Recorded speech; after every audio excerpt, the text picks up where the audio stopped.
പല കാര്യങ്ങളും ഞങ്ങൾ തെരഞ്ഞെടുപ്പ് സമയത്ത് ജനങ്ങൾക്ക് കൊടുത്ത വാഗ്ദാനങ്ങളുമായി ബന്ധപ്പെട്ട് ഇപ്പോൾ സെക്രട്ടറിയായിട്ട് സംസാരിച്ചാൽ കുറച്ച് തെരുവ് നായ്ക്കളുടെ ഷെൽട്ടറിൽ അടയ്ക്കുന്ന വിഷയമാണ്. വേസ്റ്റ് മാനേജ്മെന്റിന്റെ കാര്യം സംസാരിച്ചിട്ടുണ്ട്. അതുപോലെ തന്നെ ഇപ്പോൾ ഹൈക്കോടതിയിലെ സ്റ്റാൻഡിംഗ് കൗൺസിൽ രാവിലെ കാണാൻ വന്നിരുന്നു. സ്റ്റാൻഡിംഗ് കൗൺസിലായിട്ട് സംസാരിച്ചിട്ട് കോടതിയിൽ നിലവിലുള്ള ലോവർ കോർട്ടിലും ഹൈക്കോർട്ടിലും നിലവിലുള്ള കേസുകളുടെ അവസ്ഥ നമ്മുടെ ലീഗൽ ഓഫീസറെ വിളിച്ചിരുന്നു. അവരും സ്റ്റാൻഡിംഗ് കൗൺസിൽ സെക്രട്ടറിയായിട്ട് ഇരുന്നിരുന്നു. കേസുകളുടെ അവസ്ഥ റിപ്പോർട്ട് ചെയ്യാൻ പറഞ്ഞിട്ടുണ്ട്.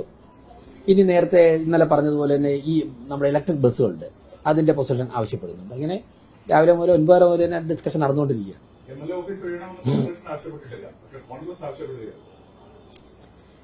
അലക്സ്, അതുമായിട്ട് ബന്ധപ്പെട്ട് എനിക്ക് പറയാനുള്ള കാര്യങ്ങൾ ഞാൻ പറഞ്ഞു. അലക്സിന് അറിയാതെ എനിക്കൊന്നും പറയാൻ സാധിക്കില്ല, ഞാൻ പറയില്ല. ഞാൻ പറയാത്തൊന്നും ദൈവം കൊടുക്കരുത്.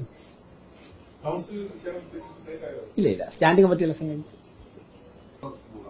അല്ല, എനിക്ക് പറയാനുള്ളത് കേരളത്തിൽ മുഴുവനും പ്രത്യേകിച്ചും LDF ഭരിച്ചിരുന്നപ്പോഴേക്കും ഇതുപോലെ കോർപ്പറേഷന്റെയും പഞ്ചായത്തിന്റെയും മുനിസിപ്പാലിറ്റിയിലും ഒക്കെ തന്നെ നിരവധി ഓഫീസുകൾ കേരളത്തിലെ പല തദ്ദേശ സ്വയംഭരണ സ്ഥാപനങ്ങളിലും സ്വകാര്യ വ്യക്തികൾക്ക് അനധികൃതമായി കൊടുത്തിട്ടുണ്ട്, കൈവശം വെച്ചിട്ടുണ്ടെന്നുള്ള വിവരങ്ങളുണ്ട് ഞങ്ങൾക്ക്. അതൊക്കെ തന്നെ ചർച്ച ചെയ്യണം, അതൊക്കെ തന്നെ പരിശോധിക്കണം.